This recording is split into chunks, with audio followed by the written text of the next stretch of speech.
1000 के पुराने नोटों को बंद करने के फैसले के बाद सरकार डिजिटल लेन देन पर खास जोर दे रही है। सरकार का कहना है कि डिजिटल लेन देन को बढ़ावा देकर नकदी लेन देन में कमी लाई जा सकती है। डिजिटल लेन देन की ओर बढ़ना विषय पर वित्त मंत्रालय की सलाहकार समिति की 5वीं बैठक में वित्त मंत्री अरुण जेटली ने कहा है कि डिजिटल लेन देन एक समानांतर व्यवस्था है, न कि नगद लेन देन का विकल्प।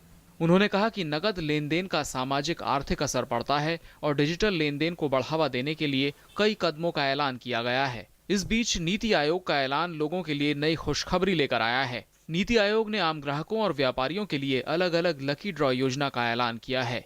These two schemes, Lucky Grahak Yojana and Digi Dhan Vyapari Yojana, are meant to provide incentives to consumers to move from cash to digital modes of payment. इस योजना की शुरुआत 25 दिसंबर से होगी और अगले 100 दिनों तक चलेगी। लकी ग्राहक योजना के तहत हर दिन 15,000 विजेताओं को 1,000 रुपए की राशि दी जाएगी। इसके साथ ही हर सप्ताह 7,000 विजेताओं को अधिकतम 1 लाख रुपए तक की राशि दी जाएगी। जबकि डिजिधन व्यापारी योजना के तहत व्यापारियों को साप्ताहिक तौर पर अधिकतम 50,000 रुपए की राशि दी जाएगी।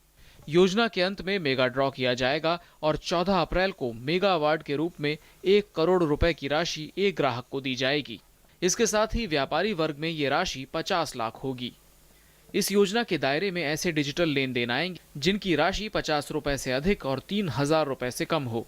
नीति आयोग का कहना है कि सरकार डिजिटल लेन देन को जन आंदोलन बनाना चाहती है और कैश की समानांतर अर्थव्यवस्था पर अंकुश लगेगा। Our objective is to make